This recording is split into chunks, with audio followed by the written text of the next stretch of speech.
Müdafiə naziri general-polkovnik Zakir Həsənovun təsdiq etdiyi 2026-cı ilin hazırlıq planına uyğun olaraq, avqustun 16-sında Azərbaycan ordusunda gənc əskərlərin and içmə mərasimləri keçirilib.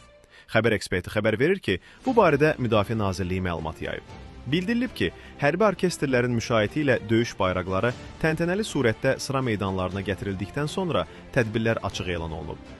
Təntənəli surətdə hərbi andı qəbul edən gənc əskərlər vətənə sadiq olacaqlarına söz veriblər.